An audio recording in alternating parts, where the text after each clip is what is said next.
Hello children, welcome to our new video. I am Sudha and today we will learn the second part of this chapter, that is chapter 15 from your book New Science Plus. So now let us start.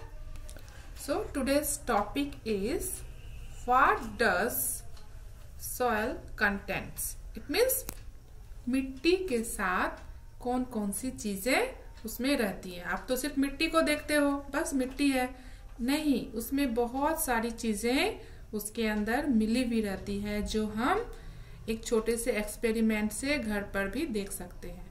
सो क्या रहती हैं वो, उसके बारे में भी हम जानेंगे। Soil is mainly made up of gravel, sand, clay, humus, water and air. तो ये सारी चीजें 1, 2, 3, 4, 5 and 6 थिंग्स जो है सॉइल में मिक्स रहते हैं, ठीक है।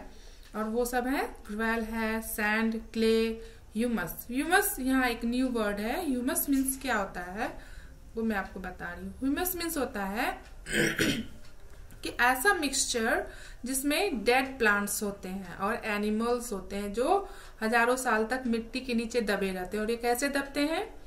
अर्लियर में क्या होता है, थाउजेंड्स ईयर अगो मान लो अर्थक्वेक आया, हाँ, और उसके नीचे एनिमल्स, प्लांट्स, ये सारी चीजें दब गई होंगी और वो चीजें जो है मिट्टी के लिए बहुत ज्यादा क्या होती है, फर्टाइल होती है, उपजाऊ होती है। तो ये सारी चीजें मिट्टी में मिली हुई रहती हैं जिससे मिट्टी क्या होती है, अच्छी होती है और इससे फसल और प्लांट्स भी अच्छा ग्रो करते हैं। Since rocks have minerals, soil also has minerals. Minerals give different colors to the soil. And second thing क्या है, soils में minerals रहते हैं और मिनरल्स क्या करता है, ये मिट्टी के कलर को भी चेंज करता है। आपने देखा होगा मिट्टी कितने कलर की होती है, वो हम लोग आगे डिटेल में पढ़ेंगे, है ना। कभी देखा होगा रेड मिट्टी, ब्लैक मिट्टी, ये अलग अलग डिफरेंट टाइप्स के कलर्स होते हैं मिट्टी के। Soil has humus. Humus is the mixture of dead plants and animals which have decade for a long time. और सॉइल जो है उसमें ह्यूमस होता है और ह्यूमस मैंने आपको बताया, ह्यूमस जो है एक मिक्सचर है किस चीज का, डेड प्लांट्स का। मैंने बताया आपको कभी अर्लियर में जब हम लोग मतलब एनिमल्स रहते होंगे, जंगल होगा और अर्थक्वेक आता होगा और उसमें क्या होगा, सारे प्लांट्स एनिमल्स मिट्टी के नीचे दब जाते हैं। तो उससे क्या होता है, धीरे धीरे decade for a long time, मतलब डिके मीन्स क्या होता है, सड़ जाते हैं, गल जाते हैं और उससे क्या बनता है, सड़ने गलने से वो उपजाऊपन उसमें आ जाता है और वो मैन्योर के रूप में यूज किया, मिट्टी में मिक्स हो जाता है। Okay, also soil has air and water. और क्या रहता है सॉइल में, पहले से ही रहता है, उसमें मिक्स रहता है क्या, हवा और पानी, है ना। कभी कभी आपने महसूस किया होगा कि जंगल में इतने सारे प्लांट्स रहते हैं, वहां कौन उसको पानी डालने जाता है, वो नेचुरल है। बारिश के दिन में बारिश होती है और वो ही मिट्टी में इकट्ठा रहती है और उसी से प्लांट्स अच्छे से ग्रो कर जाता है ना। और आपने अगर अपने घर में प्लांट्स लगाया है, गमले में लगाया है, तो आप उसमें क्या करते हो, एवरीडे लिटिल वाटर उसमें स्प्रिंग करते हो ना। क्यों? क्योंकि उसमें उसका लैंड से, अर्थ से कोई कनेक्ट नहीं रहता है, वो गमले में मिट्टी रहती है और अगर उसमें हम रेगुलरली वाटर नहीं डालेंगे तो वो मिट्टी क्या हो जाएगी, हार्ड हो जाएगा, सूख जाएगा, ड्राई हो जाएगा और वो प्लांट अच्छे से ग्रो नहीं करेगा। एंड अगर 1 वीक तक वाटर नहीं डाला तो क्या हो जाएगा, प्लांट सूख जाएगा।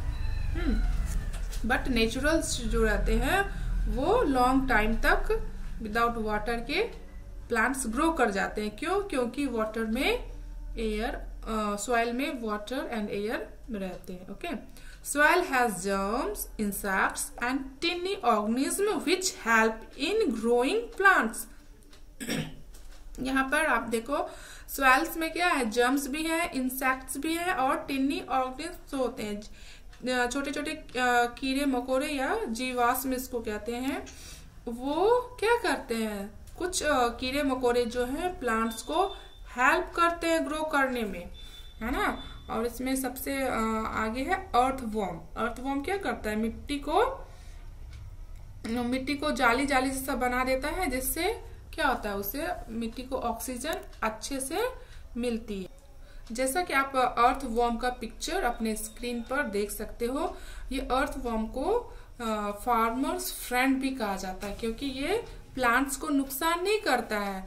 रूट के पास वो मिट्टी को हल्का कर देता है, जिससे प्लांट्स का जो रूट है वो अच्छे से ऑक्सीजन लेता है और प्लांट जो है वो अच्छे से क्या करता है, ग्रो करता है। एक्चुअली प्लांट्स तो कार्बन डाइऑक्साइड लेता है, बट मतलब मिट्टी को हल्का करने की वजह से वो एयर अच्छे से ले पाता है plant. We can check the contents of soil by doing these activities. आपके बुक में कुछ एक्टिविटीज दिए हुए हैं, जिससे आप देख सकते हो कि सॉइल में किन किन चीजों का मिक्सचर है, जो हम अगले वीडियो में पढ़ेंगे। सो आई होप आप इस वीडियो को एंजॉय करेंगे और इसको देखेंगे और सब्सक्राइब करेंगे। Thank you.